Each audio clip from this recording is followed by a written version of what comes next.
Bapa di sorga, bagimulah kemuliaan dan hormat atas kebaikan-Mu dan kemurahan hati-Mu yang memberikan kami sukacita, begitupun napas kehidupan hingga pada saat ini. Kami satukan hati kami pada saat ini untuk mendengarkan firman Tuhan yang menjadi pedoman dalam kehidupan kami.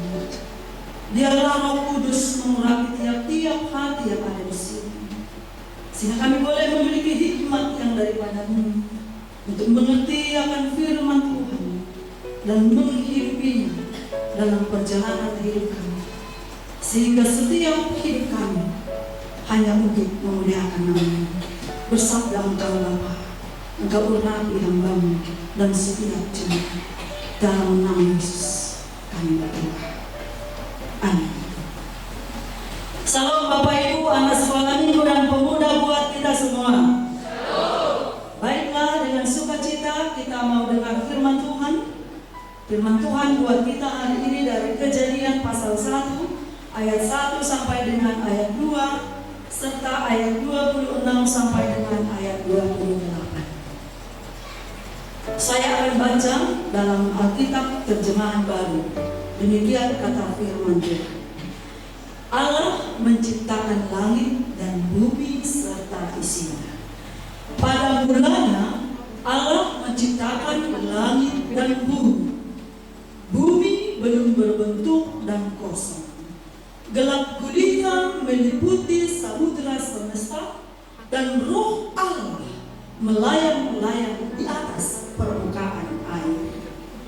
Berfirmanlah Allah, baiklah kita menjadikan manusia menurut gambar dan rupa kita, supaya mereka berkuasa atas ikan-ikan di laut dan burung-burung di udara, atas ternak dan seluruh bumi, serta atas segala binatang yang melata di bumi. Allah menciptakan manusia menurut gambarnya, menurut gambar Allah diciptakannya dia. Laki-laki dan perempuan diciptakannya mereka.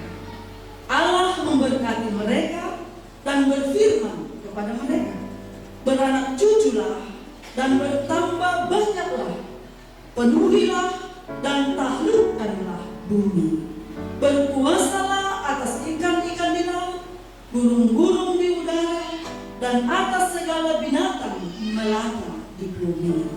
Sejauh itu pembacaan firman Tuhan buat kita hari ini. Kebetulan juga adalah Minggu Bel. Para sahabat di rumah, iya, minggu ini kita masuk dalam Minggu Trinitatis dengan topik Allah Tritunggal menciptakan segala yang ada. Kalau berbicara tentang Trinitatis, Allah Tritunggal adalah sebuah dogma pengajaran bagi orang Kristen. Meskipun secara harfiah dalam Alkitab itu tidak nyata tertulis, tapi dalam pekerjaan-pekerjaan Tuhan kita bisa melihat dalam Alkitab bagaimana ketritunggalan itu bisa nyata kita pahami. Begitu sangat sulit sekali manusia mengerti tentang ketritunggalan hasitolu sadang, sehingga banyak orang di luar Kristen mempertanyakan keimanan orang Kristen itu sendiri. Masa orang Kristen itu punya Allah tiga? Masa orang Kristen itu menganut paham politisme? Masa mereka punya Allah Bapa, mereka juga punya Allah Anak, mereka juga punya Allah Roh Kudus, berarti Allah orang Kristen itu tiga. Begitulah pendapat orang-orang dalam memahami ketritunggalan Allah ketika yang dipakai adalah konsep logika.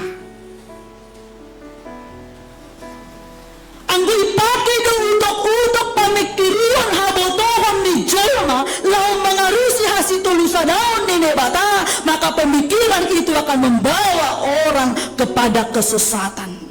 Dan orang yang mengandalkan kepandaiannya, intelektualnya, maka rahasia tentang Allah itu, Allah Tritunggal itu akan selamanya tersembunyi. Makanya kita lihat dalam epistel, ketika orang mengandalkan kepintarannya, maka mereka tidak sanggup memahami makna dan arti keselamatan yang sesungguhnya di dalam Yesus Kristus. Maka yang perlu ada di dalam kita dalam memahami siapa Allah adalah kerendahan hati. Maka kita tidak boleh mengedepankan logika, tapi yang perlu, yang utama kita depankan adalah iman. Percaya dulu dengan firman ini, maka Roh akan menuntun kita untuk memahami kebenaran firman Tuhan. Jangan masuk akal dulu baru percaya.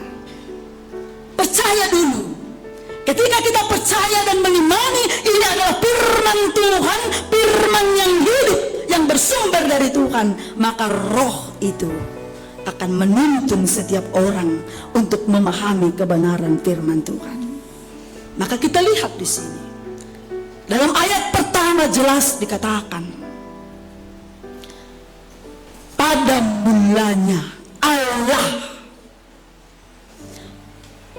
Allah diperkenalkan sebagai pencipta. Dan dalam penciptaan itu bukan hanya ada di sana Allah, tapi kita melihat di sana juga sudah berperan Roh Allah. Roh Allah bersama-sama dengan Allah dan juga Yesus Kristus. Maka Allah berfirman. Firman Allah itu adalah firman, dan firman itu bersama-sama dengan Allah. Yohanes 1 ayat 14. Dan firman itu menjadi daging, itulah Yesus. Jadi pada awal penciptaan, ketritunggalan itu sudah bersama-sama. Allah Bapa, Yesus dan Roh bersama-sama menciptakan langit dan bumi. Kalau disebut Allah Tritunggal, Allah kita satu dalam 3 pribadi. Dan ketiga pribadi ini tidak ada yang lebih besar, tidak ada yang lebih kecil, tidak ada yang terdahulu, dan tidak ada yang terbelakang. Tapi sama-sama memiliki kuasa, sama-sama berhak, sama-sama memiliki otoriter, sama-sama memiliki kuasa dalam menciptakan. Dos doa jongjongan ni Kristus dengan Allah. Dos doa jongjongan ni Allah dengan Roh Kudus. Karena Yesus Kristus dan Roh Kudus adalah bagian daripada Allah. Lalu kenapa dia berbagi? Itu mau menunjukkan fungsinya. Ketika Yesus datang ke dunia ini, Allah memperkenalkan dirinya kepada Yesus, yang kita tahu di dalam Yesus bahwa Allah itu sungguh mengasihi kita. Begitu dalamnya besarnya kasih Allah, sehingga dia datang ke dunia dalam Yesus. Kita juga mau mengenal Allah kita, bahwa Allah itu adalah Allah yang tidak pernah meninggalkan kita selama-lamanya. Maka itu diwujudkan dalam kebersamaannya dengan kita di dalam Roh-Nya. Jadi ketiga pribadi ini tidak terpisah, tapi dia satu pribadi. Tapi dia adalah satu, tapi memiliki 3 pribadi. Jadi memang lantara dusion anggung bani utuk-utuk. Makanya orang sering memperdebatkan bagaimana mungkin 1 tambah 1 tambah 1 tetap 1. Tapi kalau demikianlah Allah memperkenalkan dirinya, lalu kenapa manusia protes? Bukankah Allah punya kebebasan mau memperkenalkan siapa dia kepada manusia? Maka imanilah bahwa orang Kristen itu memiliki satu Allah. Kita memiliki Allah yang esa, tapi dalam keesaannya dia berwujud dengan 3 pribadi. Bapak Ibu, ini yang mau kita lihat juga dalam teks firman Tuhan. Ketika dikatakan Allah yang menciptakan langit dan bumi, dan ini merupakan sebuah pengajaran. Jadi Musa dan para pemikir Israel merangkai ini untuk menjadi pedoman iman bagi orang Israel ketika itu. Karena apa? Karena begitu banyak pendapat-pendapat dan pengetahuannya manusia, dengan kajian-kajian intelektualnya, dengan pendapat-pendapat pengetahuannya, dengan filsufnya, mengatakan bahwa dunia ini ada dengan sendirinya. Ketika bangsa-bangsa lain menganut paham seperti itu, maka orang Israel dibangun imannya bahwa yang menciptakan langit dan bumi itu adalah Allah, bukan kuasa yang lain dan bukan bunga kebetulan. Seperti teori Darwin, ya, evolusi Darwin tentang penciptaan manusia. Itu adalah pengetahuan manusia, penelitian manusia, tapi sangat bertentangan dengan firman.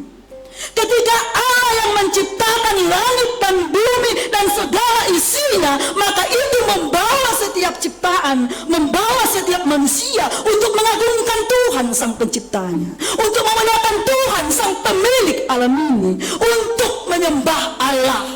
Jadilah penyembah-penyembah yang setia kepada Tuhan, karena Dialah yang menjadikan langit dan bumi. Dan kita melihat siapakah Allah orang Israel. Ternyata Allah orang Israel itu adalah Allah yang maha kuasa dan tidak ada bandingannya. Maka jadilah setia kepada Tuhan, karena Dia yang menjadikan langit dan bumi dan beserta dengan isinya. Nah, kita lihat dalam ayat 26. Kalau kita baca di sini sangat berbeda sekali penciptaan Allah dengan manusia. Kalau Allah menjadikan ciptaannya dari hari pertama dan sampai hari kelima hanya dengan firman. Firman itu berkuasa dan menjadikan sesuatu. Firman Tuhan itu berkuasa sehingga apapun yang dikatakan oleh Tuhan lewat firman-Nya, maka semua menjadi. Jadi tidak ada yang tidak tunduk pada perintah Tuhan. Jadilah terang, maka terang jadi. Tapi kita melihat keistimewaan Allah menciptakan manusia dan cara Allah menciptakan manusia. Kalau kita baca dalam Kejadian 2 ayat 7,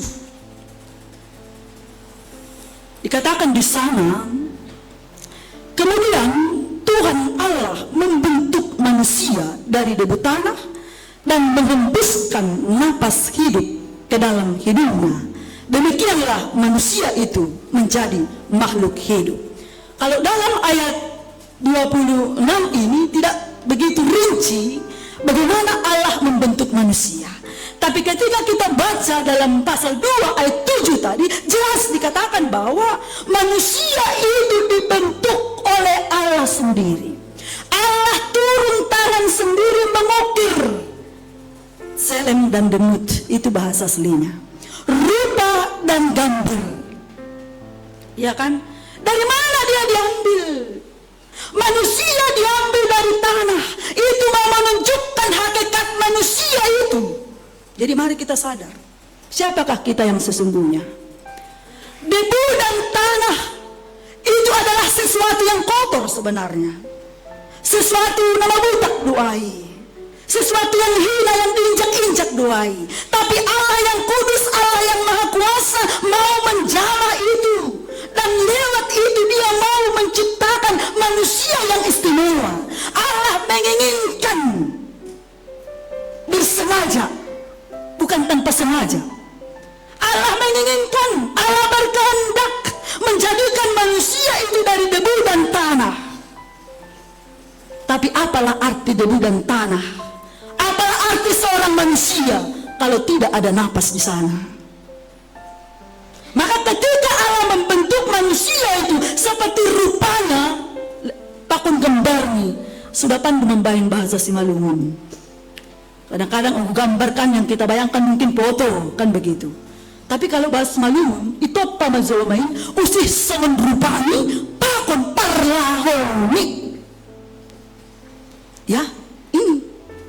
Jadi kita melihat, ketika Allah sudah membentuk manusia itu, maka Allah mengembuskan napasnya kepada manusia itu, maka manusia itu menjadi hidup. Artinya itu, tanpa Allah, hidup kita ini hanya hina. Hidup kita ini tidak berarti apa-apa. Dan ini yang harus kita syukuri.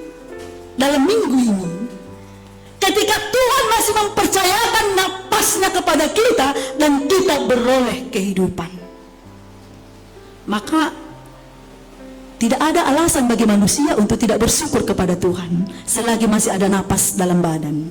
Amin. Maka pemazmur mengatakan, pemazmur paling terakhir, ayat paling terakhir dari pemazmur dikatakan, baiklah segala yang bernapas memuji Tuhan. Ya kan? Baiklah segala yang bernapas memuji Tuhan. Maka kita melihat di sini, ketika manusia itu sadar akan hakikatnya bahwa dia adalah tanah, bahwa dia hanya debu, maka dibawa kita kepada kehidupan yang bergantung hanya kepada Tuhan. Mempercayakan kehidupan kita hanya kepada Tuhan, dan hidup itu berarti hanya karena Tuhan. Ay sarukah dong bohosa asisengis kitong. Naido, agi pesona persolekmu, agi pesona perzinges nizasmu, ang kedua balang dong isay husahan ni biahap langin. Kenaido kan? Husahayo, harta na paling siarganan. Amen. Makanya kalau masih bernapas jangan mengeluh. Ang gaduin bilang dong, nabiasa doay. Tapi ang dosa lang dong, kasi ito biasa, tapi lang marosa bilang marosa, kanay do? Alo, kanay do? Alo, kan biasa do ngay? Alo, dong, huli lang, siguro ba itukan. Tapi saat ini ketika Tuhan masih mempercayakan kita kehidupan, maka syukurilah kehidupan yang diberikan Tuhan. Jangan sia-siakan hidup yang diberikan Tuhan. Jangan sia-siakan napas yang diberikan Tuhan. Karena itulah harta yang paling berharga. Semua yang kita miliki kan berharga kalau sudah ada napas. Tapi dong piganupanayan, gulang dong usaha ni be, nalang dong ganupanayan. Maka kita melihat di sini, Allah menciptakan manusia seturut dengan rupa dan gambar. Jadi gusto ko nukunay ba ni ayat pituay? Pada hakikatnya, dua hakikatnya, dia adalah tanah dan debu. Makanya Adam itu bukan menunjukkan laki-laki, tapi Adam dari kata Adamah. Adamah itu artinya tanah, manusia dari tanah. Itu artinya Adamah, terbuat dari tanah. Tapi yang kita so ijai, ini juga sesuatu yang kita syukuri dari Tuhan. Kita yang tadinya terbuat dari tanah, tapi kita dibentuk seturut dengan rupa dan gambar Ninay Bata. Adu artinya, ang disebut kita ay merupa pakon gambar Ninay Bata. Dan inilah yang menjadikan kita berbeda dari ciptaan lain. Dan inilah yang menjadikan kita istimewa dari ciptaan lain. Kalau dikatakan kita adalah rupa dan gambar Allah, maka jangan kita pahami soal buhiton buhi Ninay Bata. Allah itu tidak merbohi. Dan merbohi Ninay Bata, karena Allah itu adalah roh. Allah adalah roh. Dia tidak berwujud. Karena itu Ninay Bata. Tapi yang disebut manusia itu adalah bayangan daripada Allah, maka yang kita pahami adalah di dalam diri manusia itu Allah memberikan daya pikir. Manusia dimampukan untuk berpikir. Manusia diberikan intelektual. Manusia diberikan kecerdasan. Seperti Allah yang memiliki kecerdasan dan kepintaran, maka bagi manusia ini juga diberikan itu. Jadi dengan kepintaran, dengan intelektual, dengan daya pikir kita bisa membedakan mana yang baik dan tidak baik. Dan kecerdasan itu akan menuntun kehidupan setiap orang untuk mengupayakan kehidupannya untuk semakin lebih baik dan semakin lebih baik. Yang kedua, bahwa bagi manusia juga dengan rupa dan gambar Tuhan, maka kita adalah makhluk yang bermoral. Halo, perangai kita harus menjadi perangai orang-orang yang memuliakan Tuhan, menjadi ciptaan yang bermoral. Sonarion Bapak Inang, kita miris sekali. Bahat bezolma rupani do songon jolma, tapi parlahau ni satabi songon binatang. Ini yang terjadi. Sehingga gambar dan rupa Allah benar-benar rusak. Dirusak oleh dosa dan kejahatan manusia. Maseda magambar Ninay Bata ay. Halnya lang perlaho bejolmain domuhubani harosu Ninay Bata, domuhubani apentaran na umbani Ninay Bata. Tapi sudah apa? Manusia sudah memiliki satabi naluri kebinatangan, buas, garang, karena itu kan kasar. Harusnya kalau kita gambar Tuhan, maka kehadiran kita harus mencerminkan harus ini Tuhan. Untuk kita datang memberikan kenyamanan, kita datang memperindah, kita datang untuk mempersatukan, kita datang memperbaharui, kita datang untuk padiarhon. Tapi ini terjadi bahat bu kehadiran ni cuma lang airi, tapi justru merusak, memecah belah, persedahon, dan itu kan buas, serakah, rakus, tidak peduli dengan perasaan orang lain. Yang penting aku senang. Kan Allah bukan seperti itu. Allah itu dia care, dia peduli, dia merasakan, dia mengetahui, dan dia tahu apa yang terbaik. Jadi dulu, asik bagaimana kita agar rupa dan gambar Allah itu tetap terpancar, ya, terpancar maayang guzaga mahita bani parlahuta. Ulang siya taon bapa halangi korjani pakon parlahuni nurang suman. Karena itu jangan mempermalukan Tuhan anak-anak remaja dan pemuda karena perbuatan-perbuatan tercela. Bahkan dalam menguasai alam ciptaan, ketika Tuhan mengatakan kuasailah, tundukkanlah, maka prototipe gambar dan rupa Allah menjadi tolak ukur bagi manusia dalam menguasai, dalam mengelola, bahkan dalam menikmati apapun yang menjadi ciptaan Tuhan yang bisa kita nikmati. Jangan rakus. Ulang salbongi papangani, kan itu kan? Mendong nagpakoromon. No, ay doge. Hello. Ulang kuma segala sesuatu kita halalkan dalam hidup ini. Mesti kadang-kadang manusia ini, ada orang mengatakan kadang-kadang menjadi virus dalam ciptaan lain. Sitong atau pelang. Halanya kehadiran di manusia sering menjadi momok yang menakutkan. Karena itu kan menjadi sesuatu yang tidak memberikan kenyamanan. Halo, punah, terjadi bencana, terjadi kekacauan, tidak terbangun keharmonisan, lang terbangun lingkungan sehat, halanya kerja-kerja mijolma. Karena itu kan buang sampah sembarangan, bakar sampah sembarangan. Sementara Tuhan memberikan udara yang sehat agar bisa kita hidup dan kita sehat. Tapi tetangga tidak mau tahu dengan kesehatan, dia bakar sampah semau gue. Maka ini asinahadi kita banyak segala tindak tanduknya apapun yang kita lakukan, kita adalah harus menjadi cerminan rupa dan gambar Allah. Marparlaho domhu bani harosun ini bata. Napaduahan no kan hijau disobut bani. Iya. Yang ketiga, napatulukon nasiul hatahonan maritehon ni rupa pakon gambar ay bahwa manusia adalah makhluk yang memiliki spiritualitas. On manang bidahon. Jol madu naman boto martongko. Jol madu natakas ng boto isi Tuhan. Ayo. Jadi manusia itu diberikan kebebasan. Manusia itu diberikan mandat, wewenang untuk bisa mengenal sang penciptanya. Jadi ayo kita asyang gadong sa sitong ni Jolma yang tidak mau tahu dengan kehidupan spiritualitas ni on pedong mapenyimpangan sa sitong ni. Maninibangun do hubungan na dohor yang intim, ya, sebagaimana Bapa dengan anak, Yesus dengan Bapa, maka dikatakan di sana demikian juga keintiman itu terjadi antara Yesus dengan orang-orang yang sudah percaya kepadanya. Jadi ada keintiman ini. Nah patulukon manusia itu makhluk kekal dalam arti bahwa apapun yang kita lakukan dalam kehidupan ini kita imani. Ada untuk kehidupan di balik ini kehidupan orang. Kita akan kekal di surga nanti atau kita akan kekal di neraka. Maka manusia itu diberikan pertanggungjawaban atas setiap apapun yang dia lakukan di muka bumi ini. Pembedaan. Nah, ini disebut dijai bahwa manusia itu diberikan tugas dan tanggung jawab. Lahu aha nagabi hasaman ni bata. Nagabi mitra ni bata. Lahu manramot kon hagalupan na tinupa. Jadi bagaimana kita menjadi mitra yang baik, yang bisa dipercaya oleh Tuhan dalam mengelola semua ciptaan ini. tanpa kita mengambil keuntungan sendiri, mengeksploitasi segala sesuatu yang bisa menguntungkan diri kita sendiri.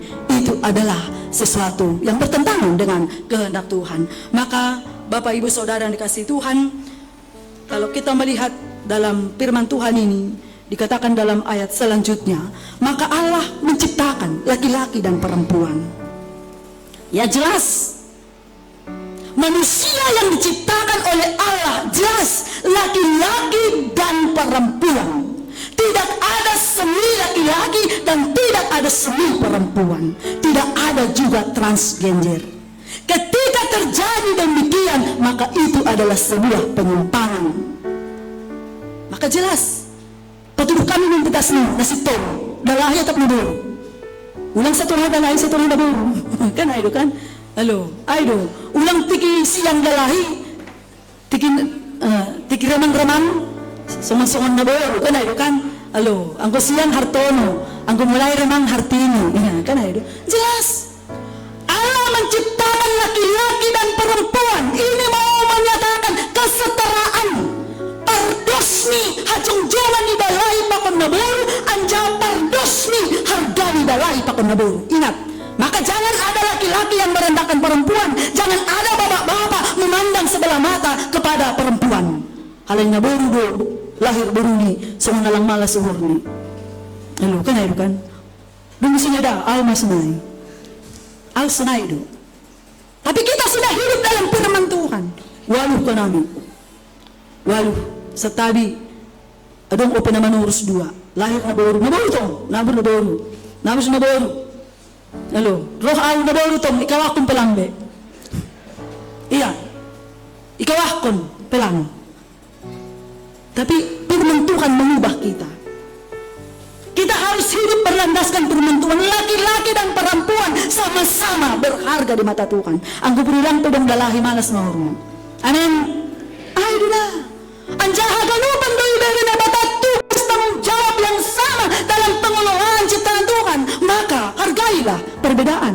Hargai perempuan dengan kelebihannya. Hargai laki-laki dengan kelebihannya. Hargai perempuan dengan kekurangannya. Hargai laki-laki dengan perempuannya. Kita harus saling melengkapi. Karena laki-laki dan perempuan diciptakan tidak sama dalam secara berpikir. Kenapa? Berbeda orang mantap. Maka jangan pernah sesama ciptaan saling merendahkan. Ketika kita merendahkan orang lain dan menghina orang lain, itu sama artinya kita sedang menghina Sang Pencipta. Lang haganutan dos pagzenes ni doyon. Tapi apalah artinya sebuah wajah yang cantik? Anggo parlahu bilang jingwes. Jadi kalau Anda memiliki ketepatan wajah yang cantik, aduhai, memukau dan menarik, bersyukurlah untuk itu dan gunakanlah itu untuk memuliakan Tuhan. Ulang pakai hazinisen. Laho minikat. Anay ro, nasaan ba pagkasam ko na yun? Pakai halabihan lu untuk kemuliaan bagi nama Tuhan. Maka dikatakan di sini, beranak cuculah. Tuhan memberkati manusia. Berkat bagi kita kalau Tuhan mempercayakan kita beranak cucu. Kan itu? Penuhilah.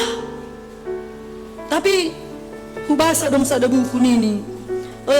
Pengertian daripada beranak cucu bukan hanya sekedar penambahan manusia secara kuantitas, bertambah-tambah penuhi bumi ini dengan jumlah yang banyak. Tapi dia juga dalam arti yang lain parah ini. Parah, pengertian ini dalam bahasa yang lain. Jadi itu mau mengatakan bahwa artinya berhasil, berguna. Jadi kita bukan hanya bertambah-tambah secara kuantitas, tapi dalam pertambahan itu juga Allah menginginkan kita agar hidup kita ini berhasil, hidup kita berdaya guna, hidup kita memberikan dampak, dan kehidupan kita benar-benar menjadi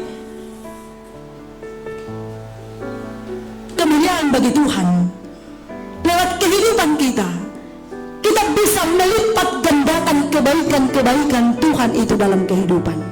Jadi dalam hal kata honun tama, manusia Allah tidak menginginkan kita dari dunia asal guluh-guluh, asal mengguluh, kan itu? Tapi milikilah kehidupan yang berkualitas, milikilah kehidupan yang memberi dampak, milikilah kehidupan yang bisa memperbaharui, milikilah kehidupan yang mendatangkan lagi Tuhan.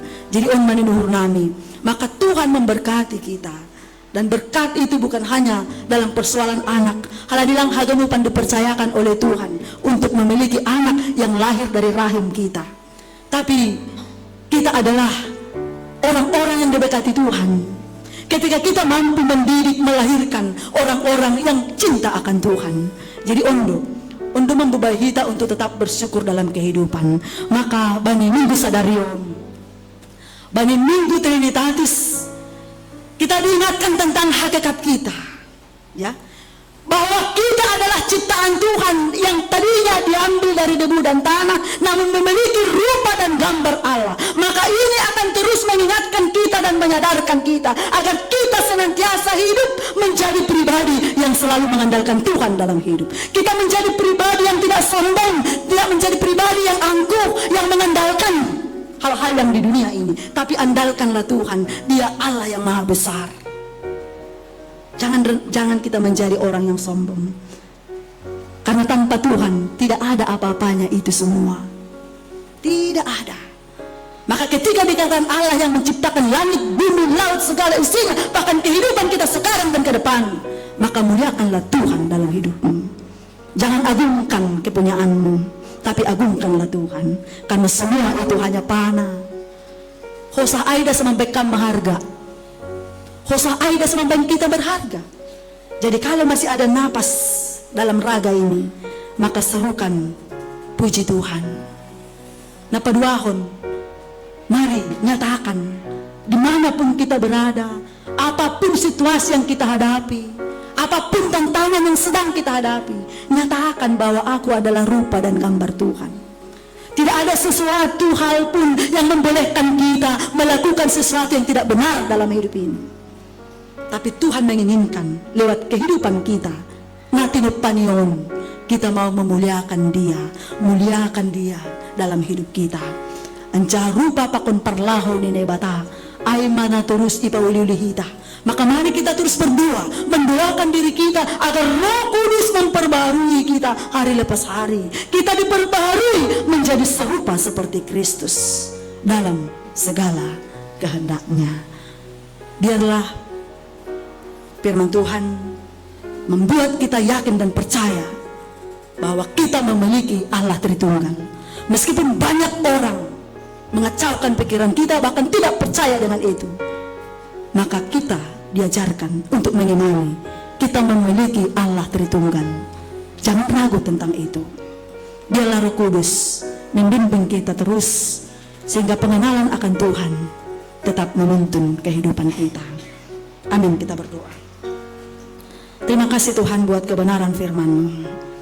Ajar bimbing kami ya Roh Kudus, sehingga kami sungguh-sungguh mengenal Engkau dan menjadikan Engkau satu-satunya Tuhan dalam hidup kami.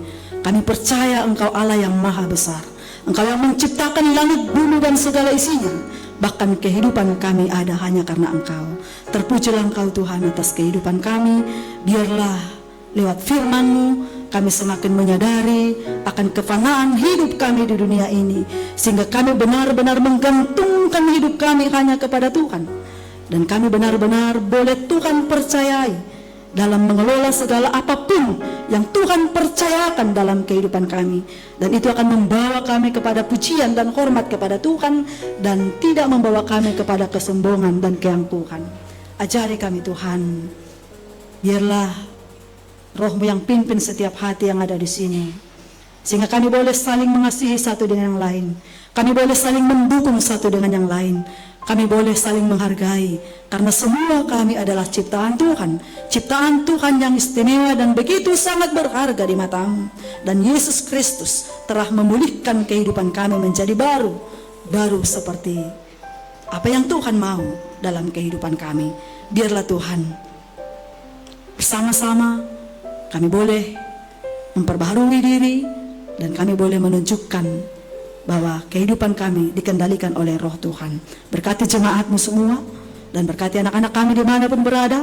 Biarlah Roh Tuhan yang memimpin setiap kehidupan kami, sehingga semakin nyata gambar dan rupa Tuhan dimanapun kami berada. Dalam segala situasi kami tetap menjadi bayangan-Mu. Terima kasih Tuhan di sorga. Pimpinlah kami dalam ibadah selanjutnya. Dalam nama Yesus kami berdoa. Amin.